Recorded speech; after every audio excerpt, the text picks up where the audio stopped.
Bonjour à tous, aujourd'hui dans les nutriments simplement, on va se vitaminer l'esprit avec les caroténoïdes.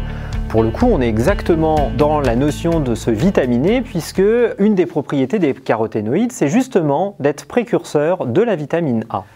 Alors, c'est loin d'être que des précurseurs de vitamine A puisque ces composés sont extrêmement variés.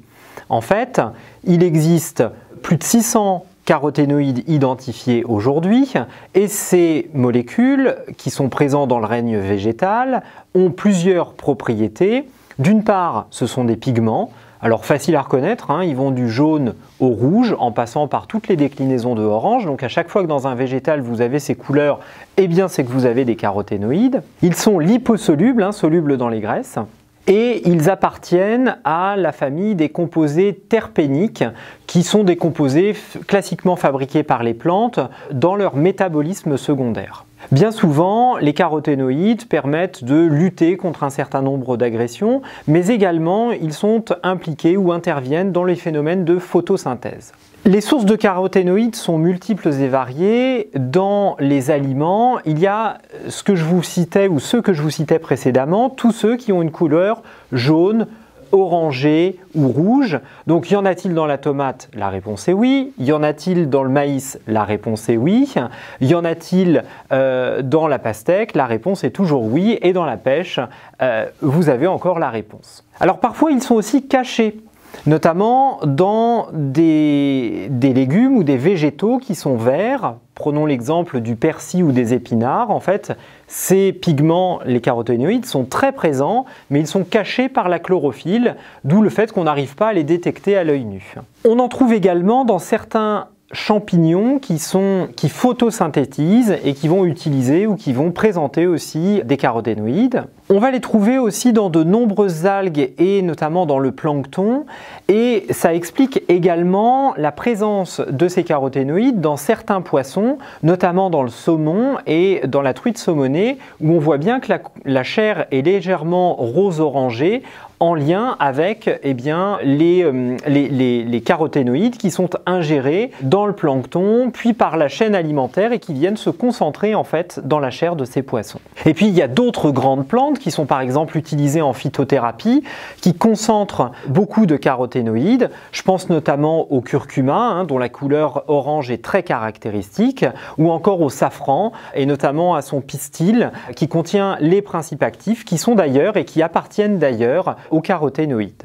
Alors les caroténoïdes ont de nombreuses fonctions biologiques identifiées.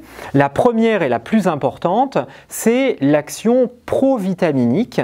En effet, le foie est capable de transformer certains caroténoïdes, pas tous, il y en a qui sont provitaminiques, d'autres qui ne le sont pas, en vitamine A. Alors citons 3 caroténoïdes qui sont transformables. Le bêta-carotène, que vous connaissez bien parce que très présent notamment dans la carotte. L'alpha-carotène, même source potentiellement, et puis la cryptoxanthine qui est un autre caroténoïde qu'on va trouver dans de nombreux végétaux. Rappelons que la vitamine A a plusieurs rôles. Elle a un rôle très important notamment au niveau de la vision. D'ailleurs, le nom scientifique de la vitamine A, c'est rétinol. Rétinol parce que ce pigment a été identifié pour la première fois dans la rétine.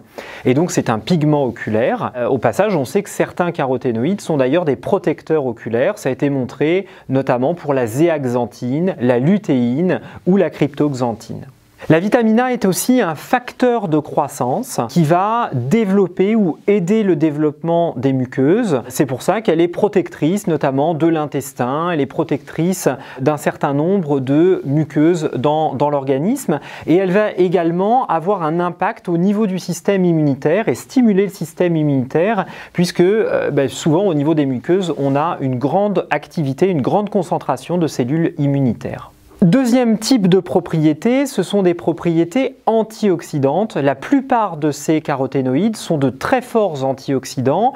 Ils servent effectivement à protéger les plantes, des rayonnements UV par exemple, mais ils sont également capables dans l'organisme de piéger certains radicaux libres, dont notamment l'oxygène singulet qui est très présent quand notamment on subit une exposition aux UV trop prolongée. C'est notamment cette espèce oxygénée qui endommage nos tissus et qui provoque des coups de soleil. Et notamment, il a très bien été montré que les caroténoïdes étaient capables de piéger, de par leur structure, plusieurs oxygènes singulets et donc d'effectuer ou d'engendrer un fort effet protecteur. Enfin, ils sont capables de protéger l'oxydation des lipides, on parle de peroxydation lipidique, parce qu'ils sont capables de s'insérer dans les membranes cellulaires notamment. Enfin, dernière grande propriété des caroténoïdes, c'est leur capacité d'améliorer la communication cellulaire intracellulaire, donc au sein d'une même cellule, et notamment c'est intéressant parce qu'on a montré leurs effets protecteurs, notamment vis-à-vis de certains défauts de signalisation entraînant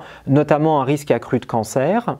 Et puis de la communication également intercellulaire entre les cellules, où ils vont réguler des flux en fait entre différentes cellules et notamment au niveau du cytoplasme de certaines cellules. Alors si les caroténoïdes sont vraiment des molécules à privilégier dans notre alimentation pour toutes ces activités physiologiques et nutritionnelles, faites néanmoins attention au surdosage potentiel de ces caroténoïdes, notamment si vous utilisez des compléments ou des compléments alimentaires. D'une part parce que le risque d'hypervitaminose A est un risque qui est relativement fréquent.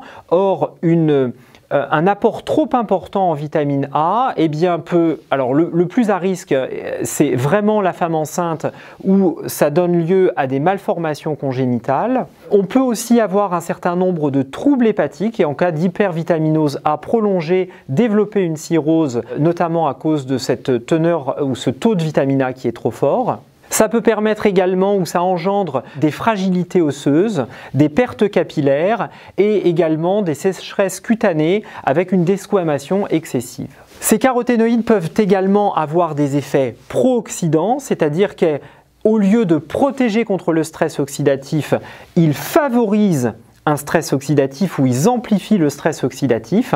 Ça a notamment été démontré lors d'une étude qui s'appelle l'étude ATBC pour alpha-tocophérol caroténoïde qui avait pour objectif d'étudier l'efficacité de ces antioxydants naturels dans la protection vis-à-vis du cancer du poumon. Et l'étude a été arrêtée avant son terme parce que les très fortes doses, plus de 20 mg de caroténoïdes par jour sous forme de bêta-carotène, eh bien, accéléraient et augmentaient le risque de cancer chez les fumeurs. Aussi, si véritablement il faut privilégier une alimentation riche en caroténoïdes, attention encore une fois au surdosage. D'ailleurs, la limite de l'apport journalier en vitamine A est fixée à 3 mg par jour. Autant dire que pour du bêta-carotène, il ne faut pas dépasser 5 à 10 mg jour d'apport pour éviter d'avoir ces effets pro-oxydants, en sachant que la totalité du bêta-carotène n'est pas toujours convertie en vitamine A. Donc, vive les caroténoïdes, mais en consommation modérée.